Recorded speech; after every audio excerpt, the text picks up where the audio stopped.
Hello and welcome to the Tavern Chat podcast. I'm your host, Eric Tenkar, your bartender in the OSR, your main proprietor at the Tenkar's Tavern blog.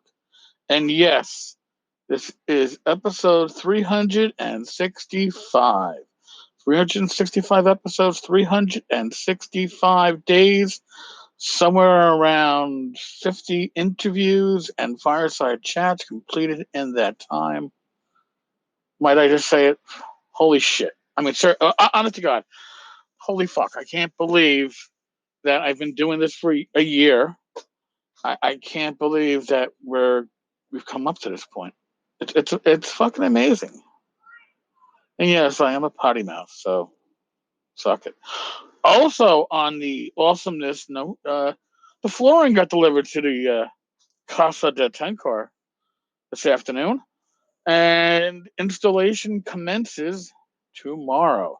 I am hoping to have my two rooms back by the end of business Sunday, which will be awesome and allow me to dig out of my little. Well, it feels very small now. It's like I've got I don't know, less than half a cubicle to myself in my computer room because I have so much shit stacked behind me.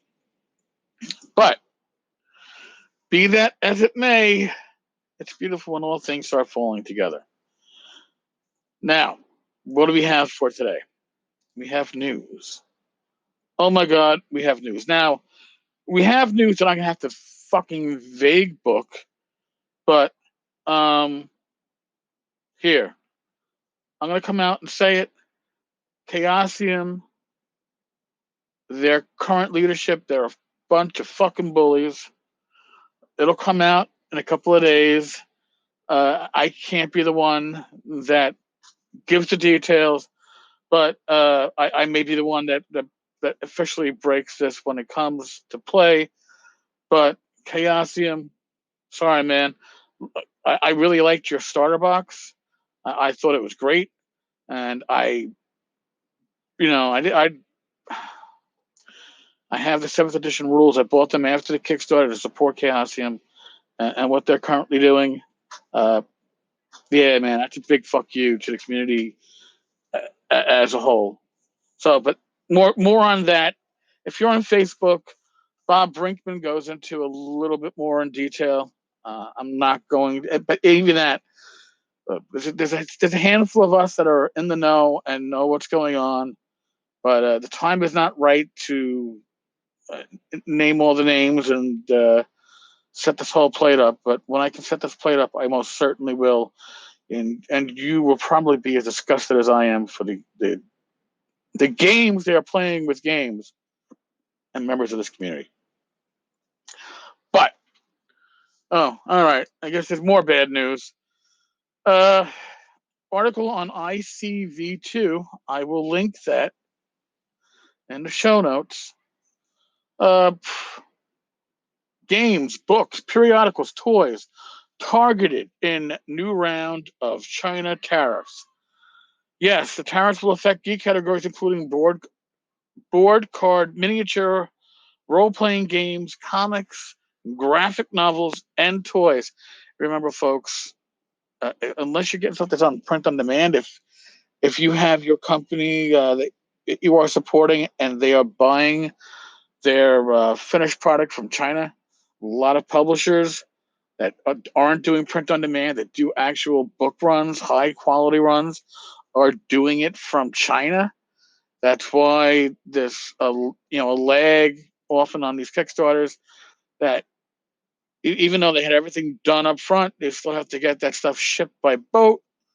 Well, guess what? With the tariff war that's going on between China and the U.S., that cost on their end could go up 25%. And that's not small. Nobody's making themselves hugely rich in role playing games, and penny pinching is part of the process.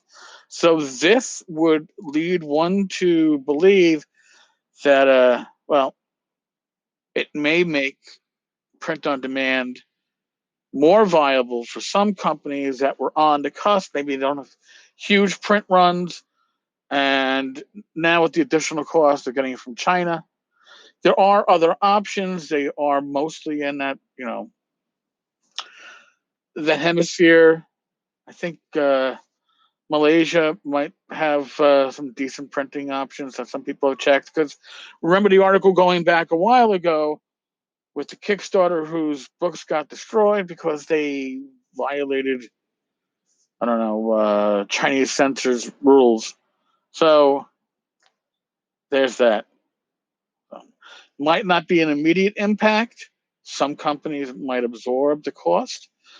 It's something to keep in mind, though, going forward. More news. Not totally shocking. Uh, Cubicle 7 picked up the rights to Warhammer Fantasy Roleplay. So they're putting out the 4th edition, which, what I understand, is kind of like 1st edition. I really should pick it up. I'm a huge Warhammer 1st edition fan.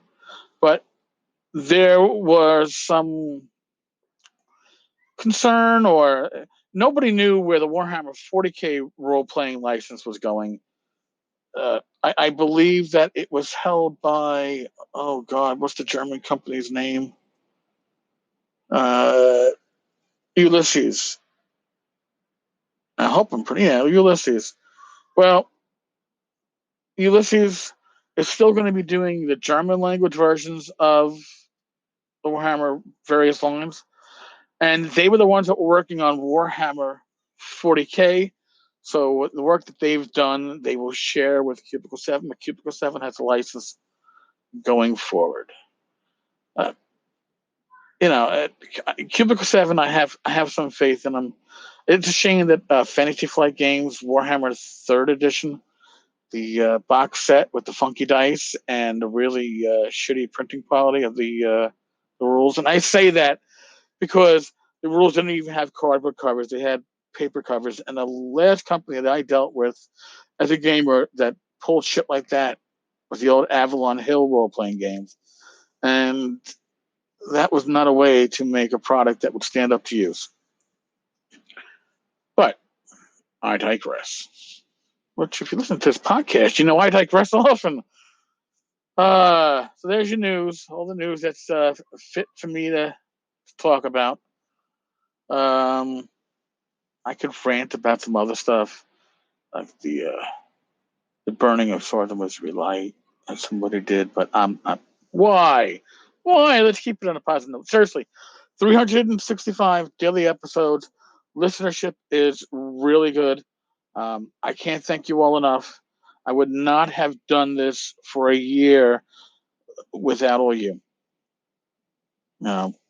Talking to an echo chamber is not what I look to do, and talking to myself, well, I could do that without Anchor, right?